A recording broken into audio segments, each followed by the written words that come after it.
understand the light among the trees. История, как известно, полна парадоксов.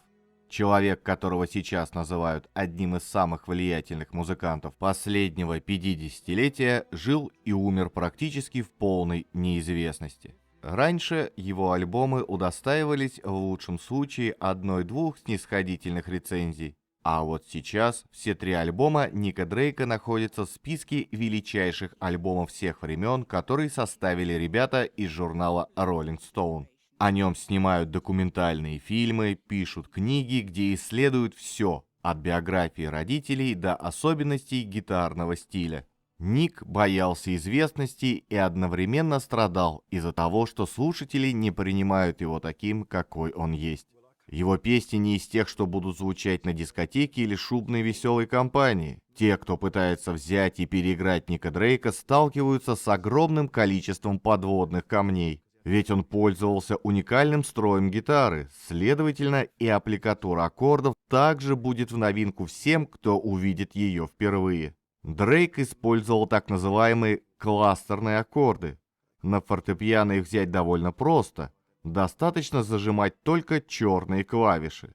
На гитаре построить их гораздо сложнее. К сожалению, нет ни одной видеозаписи с Ником, и представить, как он пел свои песни, можно только по описаниям.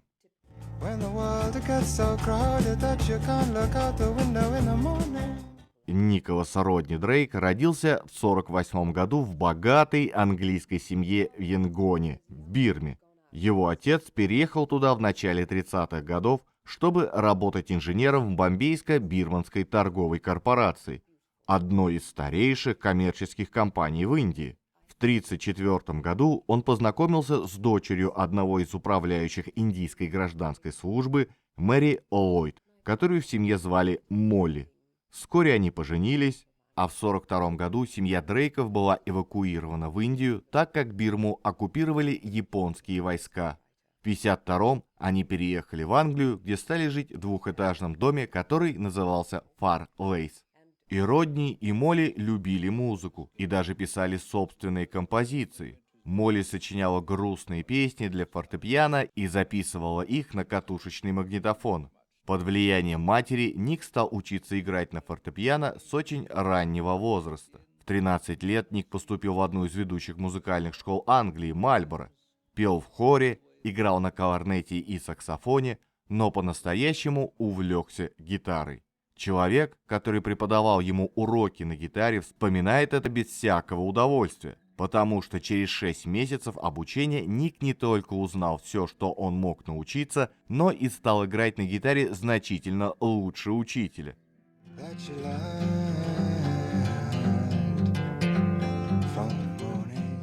Вскоре вместе с 4 школьными товарищами он организовал музыкальную группу, где играл в основном на фортепиано, а иногда и пел. Группа носила название «Надушенные садовники» и исполняла джазовые стандарты и кавер-версии различных артистов. В группе некоторое время состоял даже Крис де Бур, но был из нее исключен, так как его музыкальные пристрастия показались садовникам чересчур попсовыми. Академическая успеваемость Ника стала падать, все свободное время он посвящал музыке, а не учебе. Но летом 1966 года он закончил колледж и успешно сдал экзамены в Кембриджский университет, где был намерен изучать английскую литературу. Преподаватели считали его студентом ярким, но неусидчивым и не проявляющего должного интереса к учебе. Действительно, к тому времени Ник окончательно потерял интерес к учебе, предпочитая проводить время в своей комнате в общежитии, куря марихуану и играя на гитаре.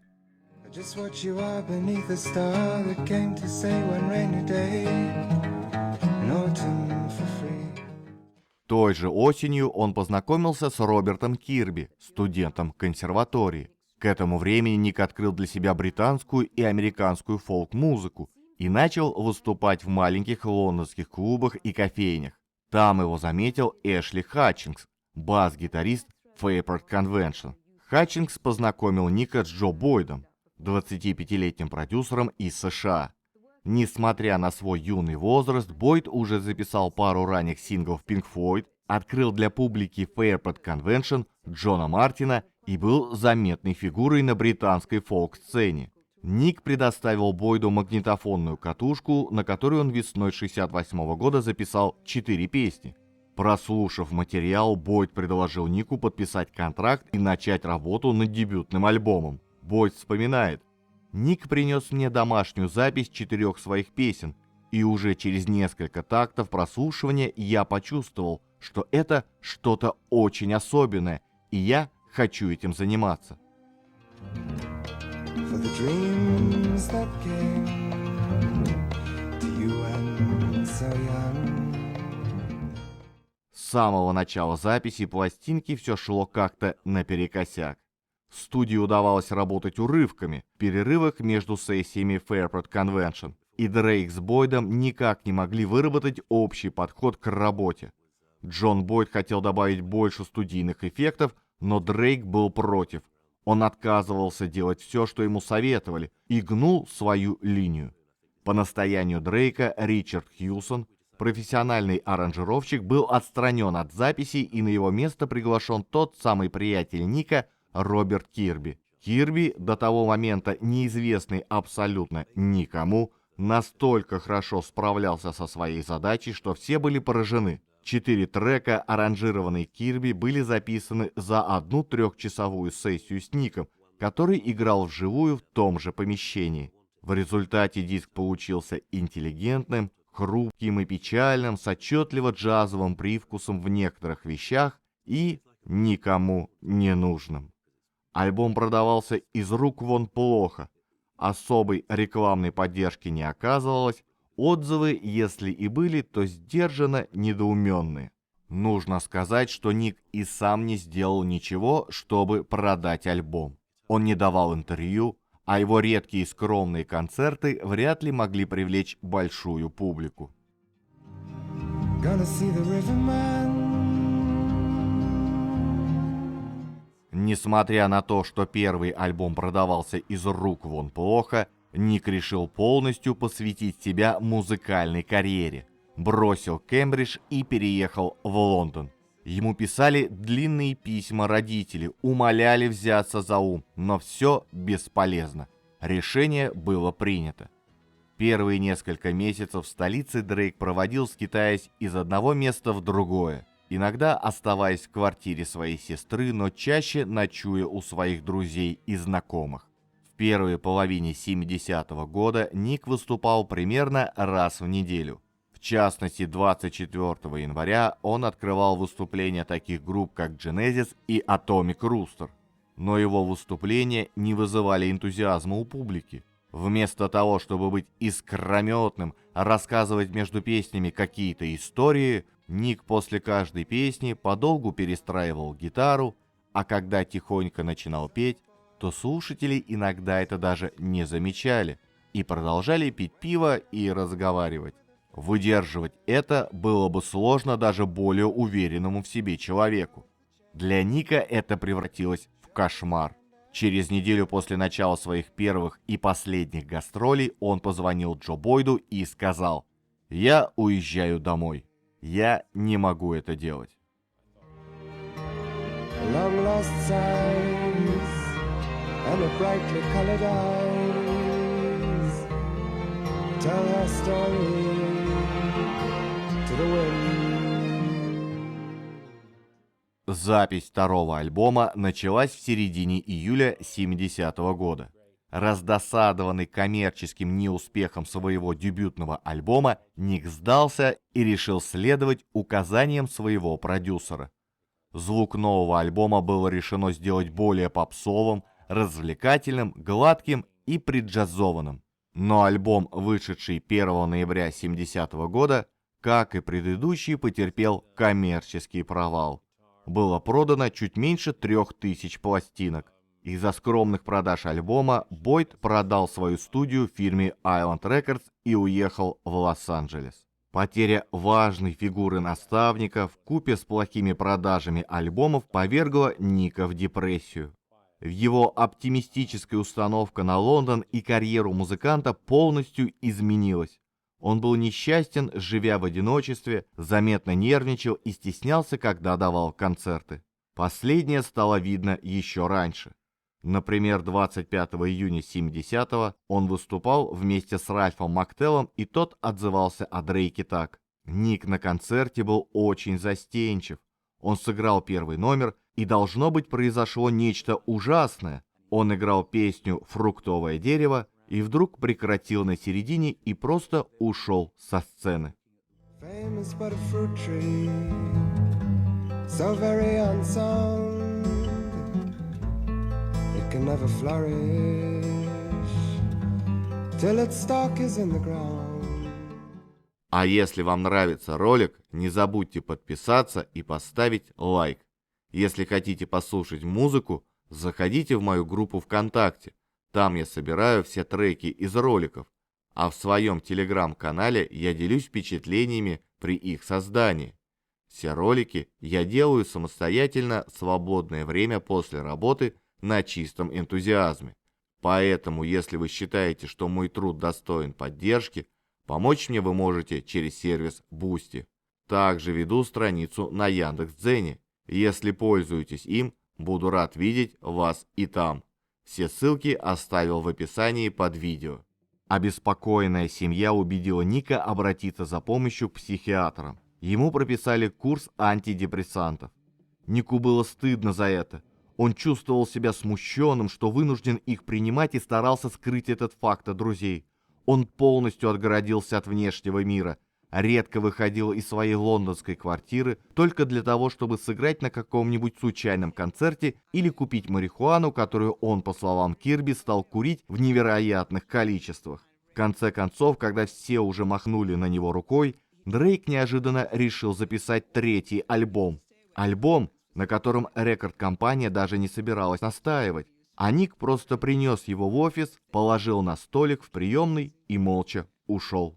11 песен с пластинки звучат 28 минут и записаны всего за 2 ночи. Эта запись предельно простая и аскетичная, дает четкое представление о том, как звучали песни Дрейка в чистом виде, без струнных аранжировок и продюсерских ухищрений.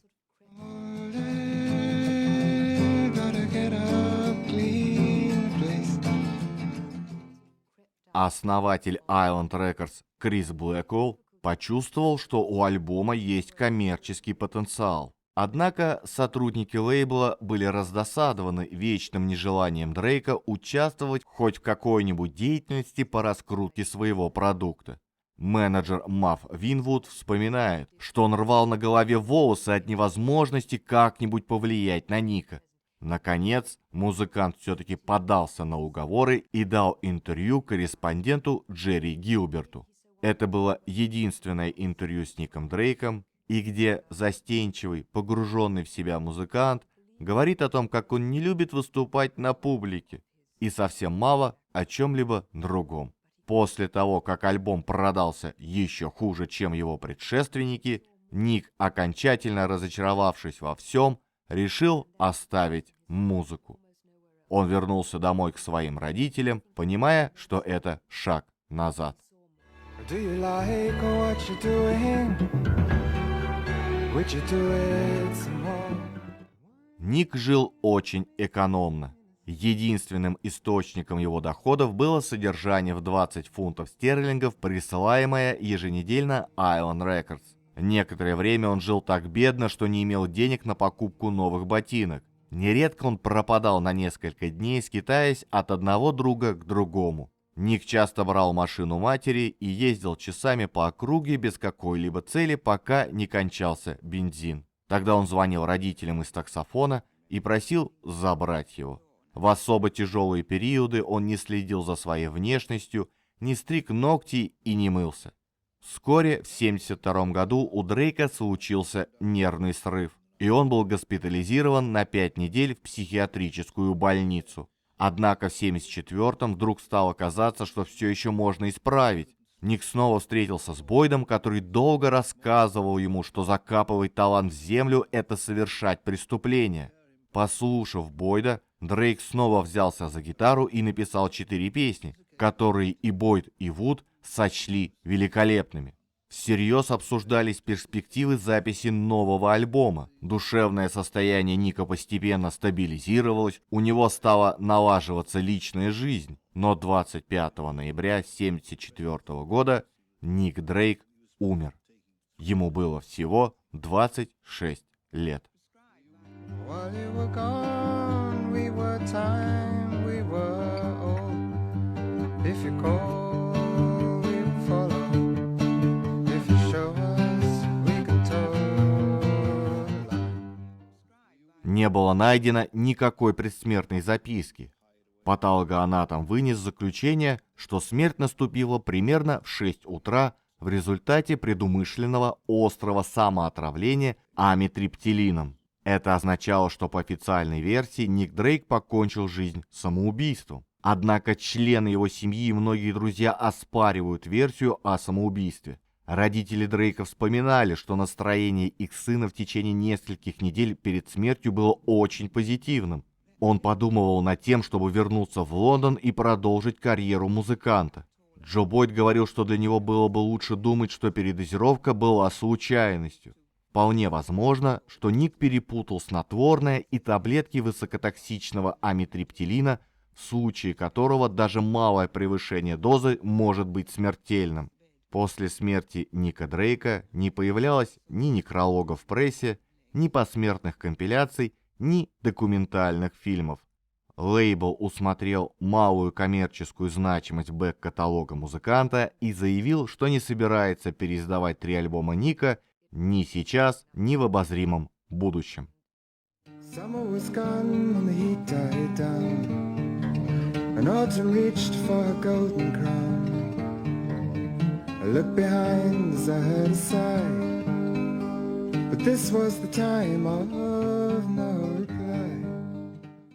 О Дрейке вспомнили в 1979 году, когда некий Роб Патридж стал работать в пресс-службе Island Records и предложил переиздать все 3 студийных альбома в одном бокс-сете.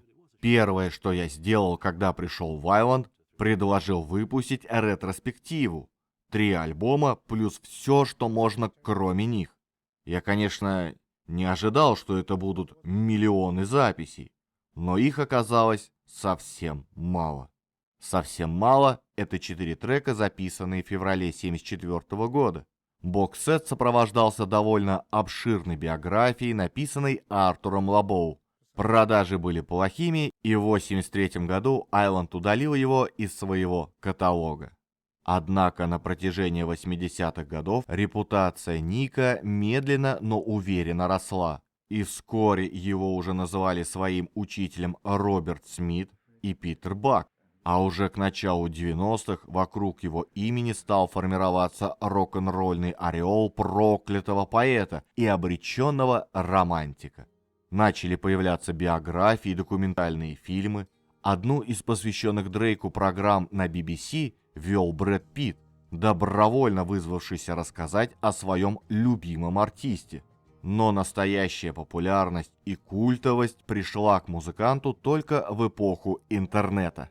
В 1999 году вышел рекламный ролик кабриолета Volkswagen, в котором молодые люди едут на вечеринку в автомобиле без крыши, радостно вскидывая руки в воздух и решают поехать еще покататься, а не тусоваться. Все это они проделывают под песню Дрейка. И как только рекламу показали по телевизору, все изменилось. Всего за месяц лейбл продал столько дисков Ника Дрейка, сколько не продавалось за предыдущие 30 лет.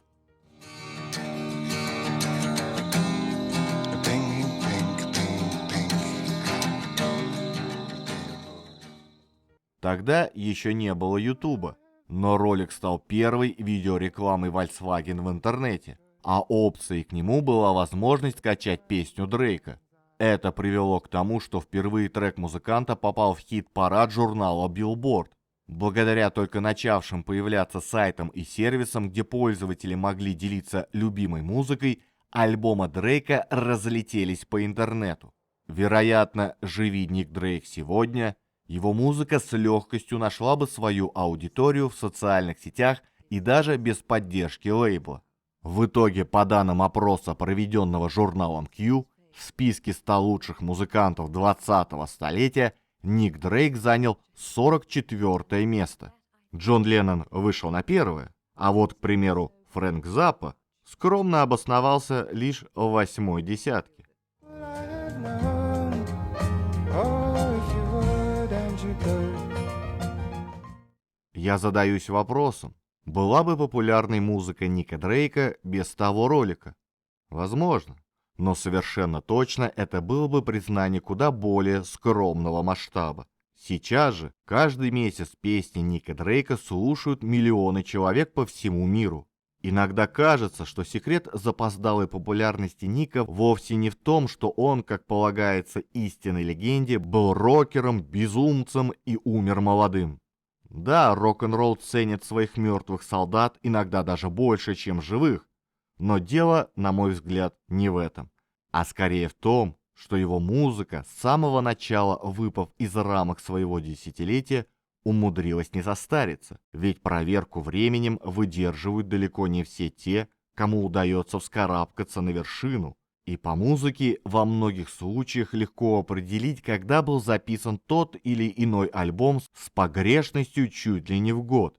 А диски Ника Дрейка до сих пор не звучат старомодно, и от их красоты, сходной с последним вздохом поздней осени, все еще щемит сердце.